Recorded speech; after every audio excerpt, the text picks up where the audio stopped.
খালেদা জিয়ার শারীরিক অবস্থার সবশেষ খবর জানাতে এভারকেয়ার হাসপাতাল থেকে যুক্ত হচ্ছেন আমাদের সহকর্মী জুমাতুল বিদা।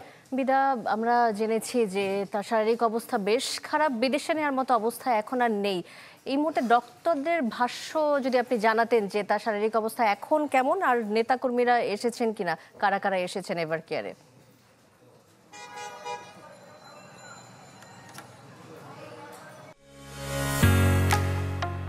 ঢালাইয়ের সেরা প্রিমিয়ার সিমেন্ট। শান্তা, তার যে শারীরিক পরিস্থিতি রয়েছে সেটি স্থিতিশীল হলেই বিদেশে উন্নত চিকিৎসার জন্য লন্ডনে নিয়ে যাওয়ার কথাটি তার পরিবারের পক্ষ থেকে এবং দলের পক্ষ থেকে কিন্তু জানানো হয়েছে ইতোমধ্যে। এবং তার যে চিকিৎসা কার্যক্রমটি সেটি মূলত লন্ডনে তিনি যার কাছে চিকিৎসা নিতেন, যে চিকিৎসক দলের কাছে, তাদের এবং বাংলাদেশের বিশেষজ্ঞ চিকিৎসক দলের সমন্বয়ে গঠিত যে মেডিকেল বোর্ড, তার মাধ্যমে সিদ্ধান্ত নেওয়া হচ্ছে। এবং সেই মেডিকেল বোর্ডের তত্ত্বাবধানে আছেন তার পুত্রবধূ এবং তিনি সমন্বয় করছেন বিষয়টি যে কখন কিভাবে কি করতে হবে। এবং পরিবার এবং দলের পক্ষ থেকে বারবার এখানে নেতাকর্মীদেরকে আহ্বান জানানো হয়েছে, নিরুৎসাহিত করা হয়েছে যাতে এই হাসপাতালটির প্রবেশদ্বারে বা আশপাশে তারা ভিড় না করে, কারণ এখানে অন্যান্য রোগীরা যারা চিকিৎসা নিচ্ছেন তাদেরকে আসলে বেগ পোহাতে হচ্ছে এখানে চিকিৎসা নিতে এসে।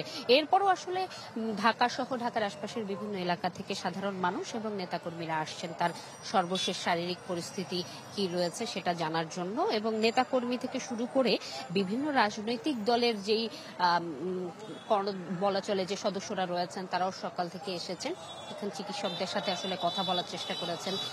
তাকে যেহেতু তিনি সংকটাপন্ন অবস্থায়, যার কারণে তাকে দেখার তো সুযোগ নেই, এরপরও চিকিৎসকদের পরামর্শ তারাও দেশবাসীর কাছে আহ্বান জানিয়েছেন, দোয়া প্রার্থনা করেছেন যাতে খুব সহজে তিনি সুস্থ হয়ে ওঠেন। এবং তার পরিবারের পক্ষ থেকে তার যে সন্তান রয়েছেন তারেক রহমান, তার উপদেষ্টার সাথে আমাদের কথা হয়েছিল, তিনি জানিয়েছেন যে এখন পর্যন্ত পারিবারিকভাবে যে এয়ার অ্যাম্বুলেন্সের ব্যবস্থা করার যে প্রস্তুতি সেটি সম্পূর্ণ রয়েছে এবং তাকে বিদেশে নিয়ে গিয়ে যেই উন্নত চিকিৎসা সেটি যদি মেডিকেল বোর্ড সিদ্ধান্ত নেয় সেক্ষেত্রে তারা সেই স্থিতিশীল পরিস্থিতির দিকে অব্যাহত থাকলে তারা বিদেশে নিয়ে যাওয়ার সেই সিদ্ধান্তটুকুতে এগিয়ে যাবেন। একই সাথে একটু আমাদের দর্শকদের জন্য জানিয়ে রাখি যে ফুসফুস এবং হৃদযন্ত্রের যেই গুরুত্বপূর্ণ সংক্রমণ সেটির কারণেই তিনি কিন্তু এখানে ভর্তি হয়েছিলেন, সেই চিকিৎসা নিচ্ছেন এবং নতুন করে নিউমোনিয়ায় আক্রান্ত হয়ে গেল রোববার তিনি এই ঢাকার এভারকেয়ার হাসপাতালে ভর্তি হয়েছিলেন এবং তার পরিবার এবং দলের পক্ষ থেকে বারবার তার সুস্থতার জন্য প্রার্থনা করা হচ্ছে। এই ছিল আমার কাছে এখান থেকে সর্বশেষ। পুরো দেশবাসী তার সুস্থতার জন্য প্রার্থনা করছে। ধন্যবাদ বিদা।